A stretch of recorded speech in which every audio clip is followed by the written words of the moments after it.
All right, welcome back to What's Up and About. And it's about new eras, new facilities, new chairs, new ACs, new shirts. kitchen utensils. Okay, this chair don't hold, Jade. It's looking new in my You don't eyes, Mike. It's all about new things, new voices. Yeah, like yours right now. No, this one he voice old person in age.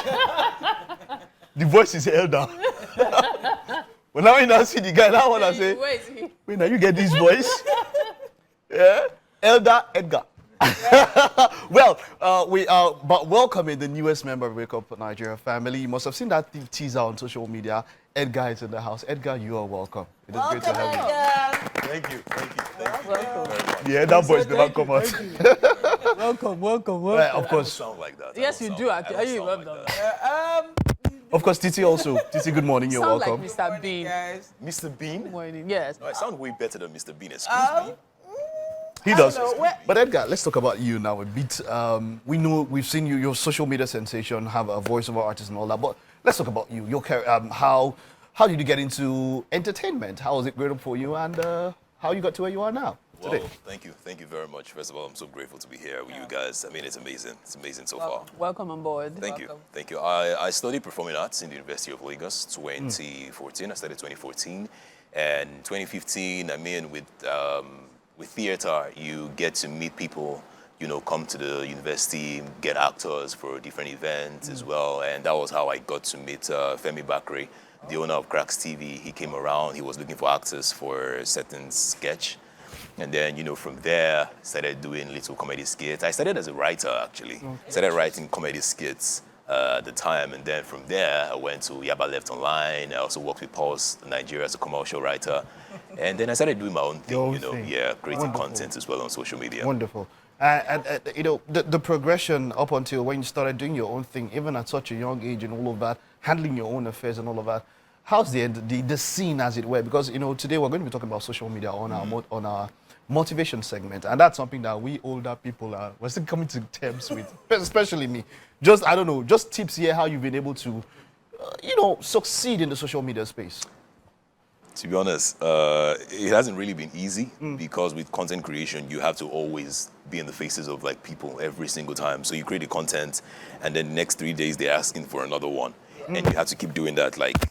You have to just keep going every single time. And with ideas, you try to bulk create. You're always thinking on the spot. You want to use trends. You're reading comments. People are telling you they love you today. Tomorrow people are telling you please change your style. The next morning they say bring back the old style.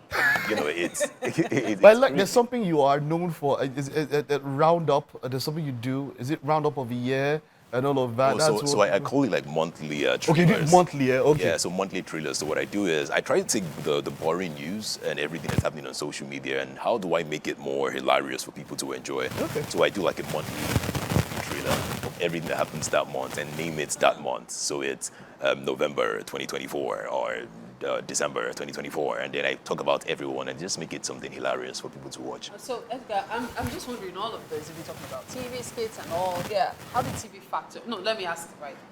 How did TV factor? I can't resist. Your voice is.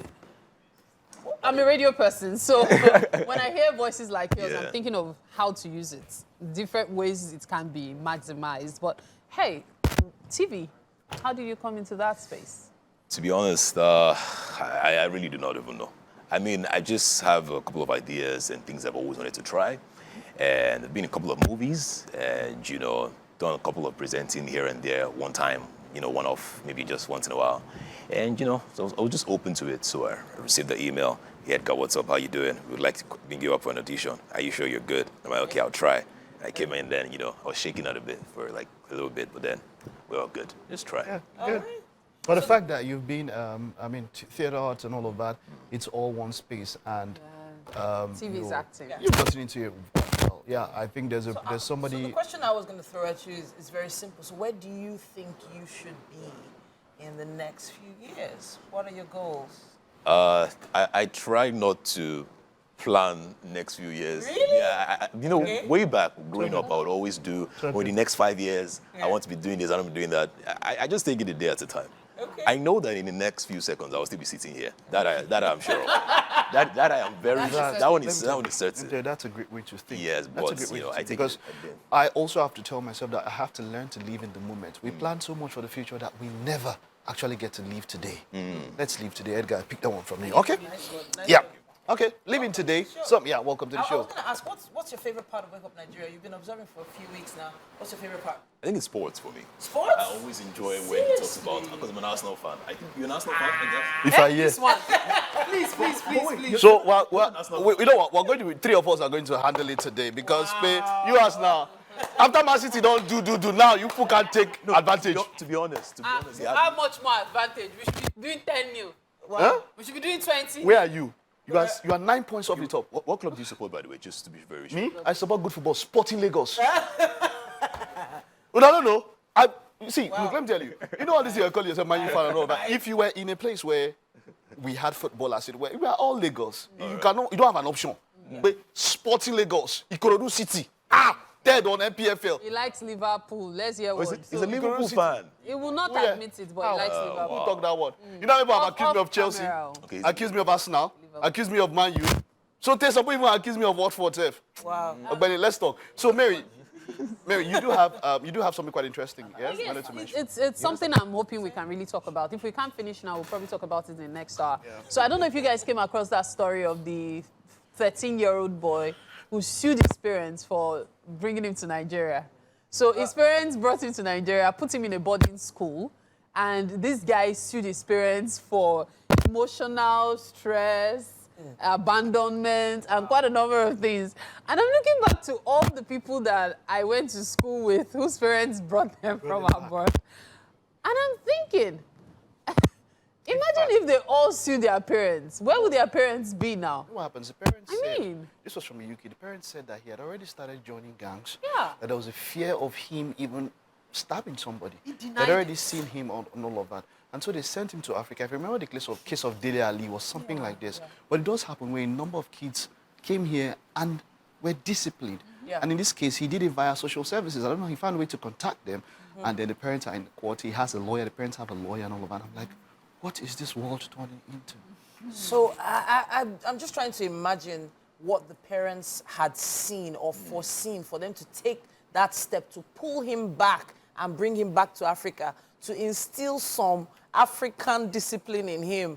Even if it is a boarding school he doesn't like, the fact that he was pulled away from the UK, there must have been a reason. I've had a lot of young people come to tell me that, you know what, it's 5-10 years down the line that they realize that their parents saved their lives. That some of the friends they thought they had abroad The parents gave the had reason. gone through He was already into a crazy gang. And the next thing for that gangs. UK, once the whole gang, now, choo.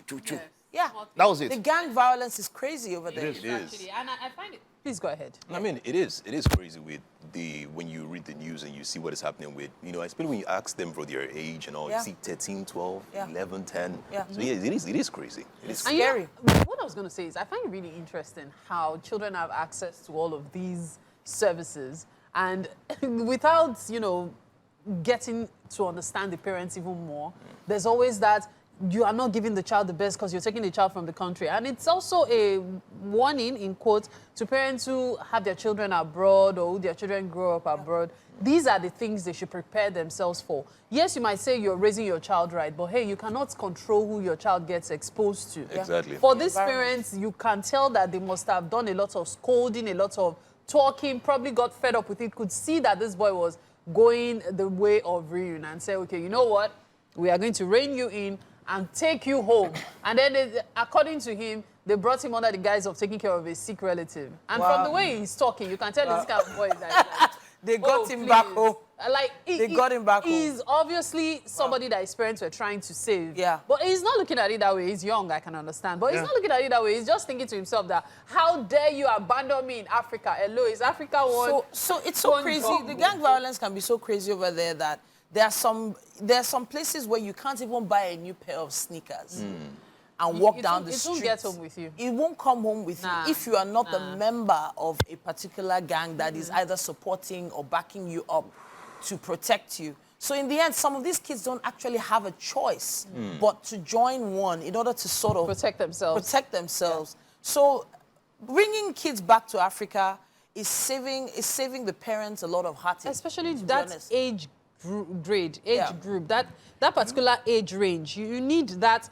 Okay, go home, take yourself away from that scene, so that when you get back, you are older, you are able to make better choices. Decisions, yeah. And you know, Nigerian teachers would have brought you to reality. Yeah, okay. That's the best. Yeah, I mean, I had a very interesting experience with boarding house as well. You know, I had this teacher, we used to call him Mr. Smart. He had these belts, Wow. you know, that we call it the reset belt. Reset belt. Once he uses that belt on you, Yeah. I don't know whatever You will be country you are, reset. immediately. Wow. Immediately. That's abuse. Immediately.